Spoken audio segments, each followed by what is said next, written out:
is the Photographer Studio. And in this app here, you're going to be able to create your digital twins. You'll see I've uploaded a picture here, and then down below is where it shows your recent generations as well as archives. So those are the only two that I've generated. And I'll show you how this works. I'm just going to clear this out. So here on step one, you can upload your photos. You can upload up to 100 photos to be referenced. And also, this is a style reference. So if you have a particular clothes or backgrounds, you can use that. But I'm going to go from the digital twin kind of aspect, and I'm just going to upload that headshot that you saw. So I'm going to upload that there. And it works really quick. So I uploaded that. I'm not going to touch the style reference, but in the second section here, this was the prompt that was in here that created the Japanese style twin. And so here's a section that has prompt ideas for solo, couple, family, travel, fantasy, vintage.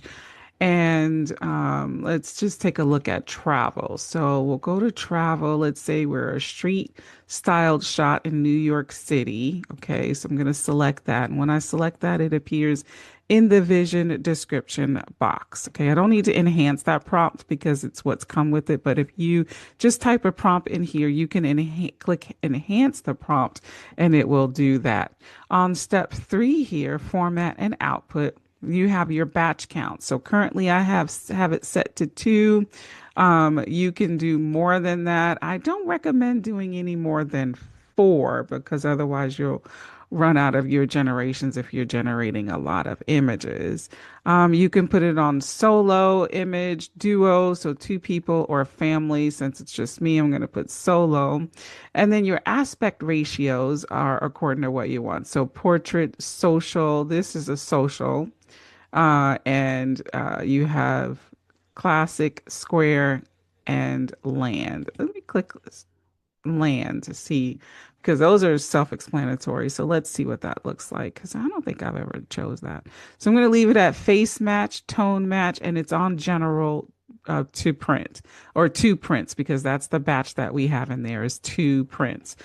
Before I print them, though, I do want to call your attention to the production design. So you can further enhance your prompt or your designs by changing up these areas here. You've got style, appearance, you've got environment.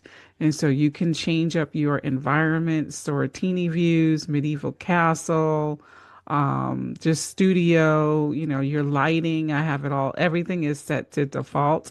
And then you can even change the appearance. So if you want that dewy, glowy, satin, matte, porcelain appearance, you can do that. Makeup, no makeup, hairstyling, and nail art. Got a lot of nail art going on there. Um, and then style was the first one. So we're looking at a city life. So I'm just leaving everything as default because I've got this prompt in here, and we've already done that. So I'm going to select generate 2 prompts. It works fairly quickly. Um,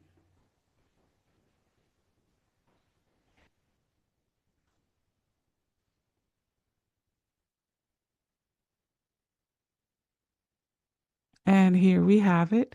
So because I didn't tell it any clothing or anything, right? It's gave me the same image. So that's the twin image of that with the same clothing.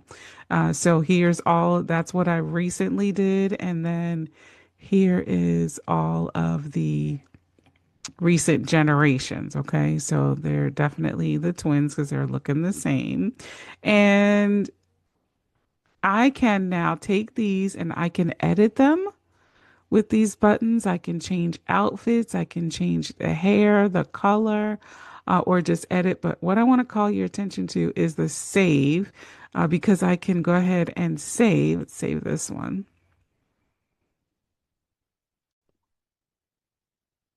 And when I save that, it comes up with there and it'll go wherever you have your images go, and then you just save it. So you want to save them because once you refresh this um, app app, you will lose any generations. So it'll show recent archives, but it'll only show that as long as you don't close the window.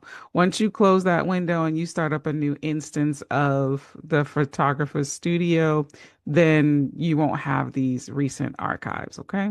So just keep that in mind. Let's take a look and let's say I want to change the outfit and it's just going to change the outfit. So you don't get to tell it what to change it to. You would do that in the prompt section. So I said change the outfit and it gave me one where the outfit is changed. Actually, that looks pretty cool. I'm going to download that. So it changed the outfit, but I also think it changed the background too. So that was pretty nice. So you can do that. You can change hair color and things like that. So that is pretty much how you work at the studio gallery. Tells you how many are in the actual gallery. And if you click on it, you can go here. You can click on download all, or you can just download and delete. Now, delete, whatever you want to do. Even gives you the prompt that you used. But like I said, um, that will go away once you refresh this app. So make sure that you download that. But that's how the Photographer Studio works. And you can let me know what questions you have.